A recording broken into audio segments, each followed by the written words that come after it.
Since Big History is about connecting history to the entire universe, I decided to connect this project to my universe, figure skating.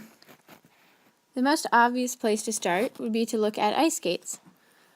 Ice skates today are made out of either leather or a synthetic fiber.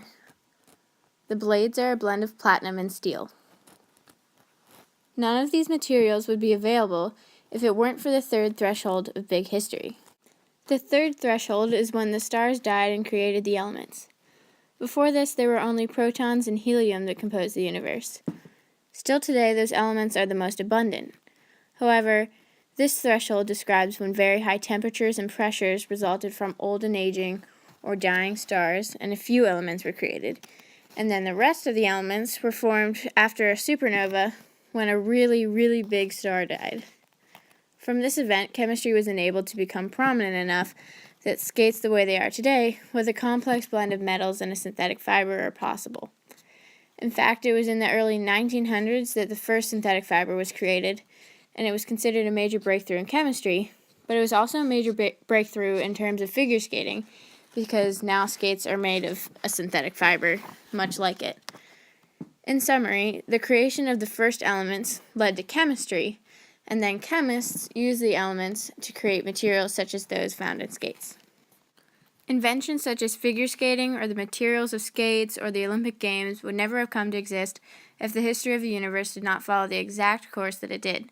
The first threshold of Big History, when our universe came to be, provided the perfect conditions for the rest of the story to take place.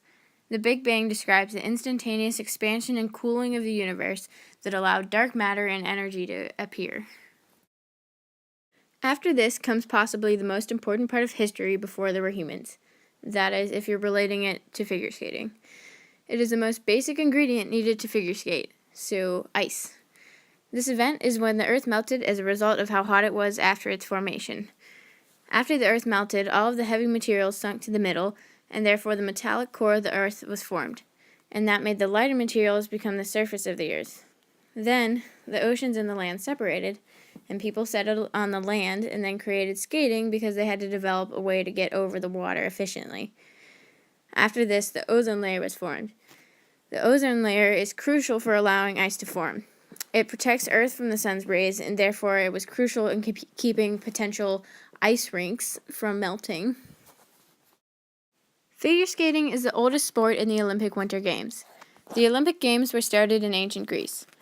Ancient Greece is revered as having been possibly the first city-state to have developed. This follows the pattern after the seventh threshold of Big History, when agriculture and urbanization developed. The product of city-states is always the development of unique cultures and cultural traits such as the Olympic Games. So, with great thanks to ancient Greece, although it was a bit later, figure skating was added to the Olympic Games in 1924. The earliest form of figure skating was probably actually pretty dang hideous. Ice skating was first used as a form of survival. This corresponds with the fifth threshold of Big History, in which life on Earth developed because life has to develop before it can alter its surroundings to survive. Ice skating was created in reaction to the large frozen lakes of Finland.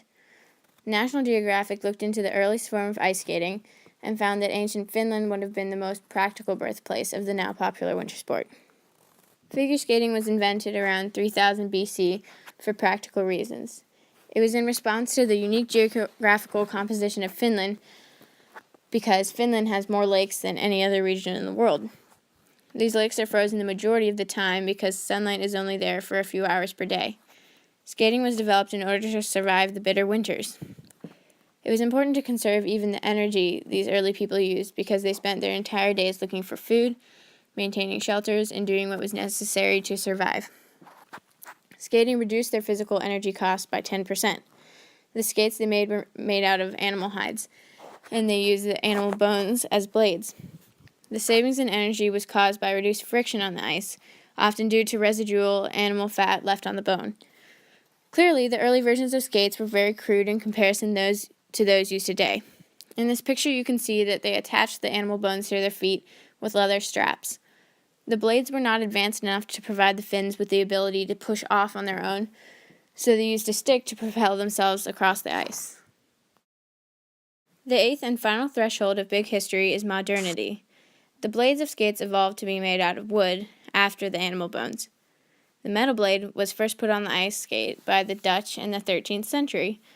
The Dutch used canals to maintain communication by skating from village to village.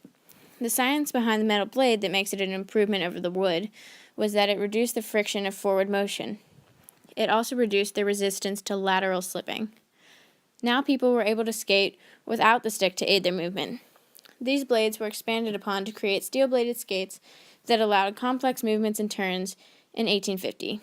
These blades now had an outside and inside edge that made things like this possible. Before the Civil War, a skating craze, accompanied with a dance craze, swept America. Excuse me, did you just say America? Why, yes, I did.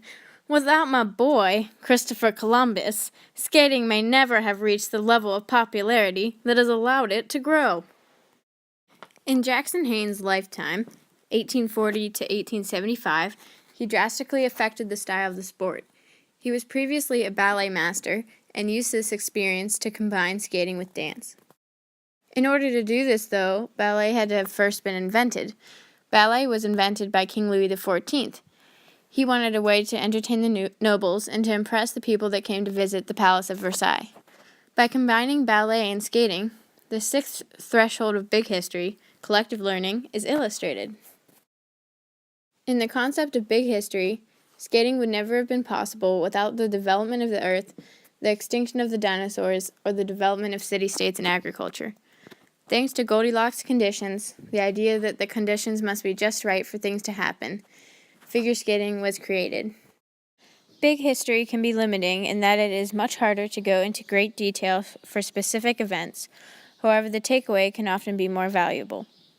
By looking at history as a reflection of the entire universe as a single unit, a greater understanding is developed. Everything is more continuous than a series of events and people that can be disjointed and hard to keep track of. Because it is so natural to think linearly, big history may not be the best way to teach, but by integrating the concept into the curriculum of students who have a good grasp on history would be extremely beneficial. As a new concept, big history is a very promising and modern perspective of looking at the world around us. So I think we can agree that this video was totally dope. Thank you so much for watching. Bye.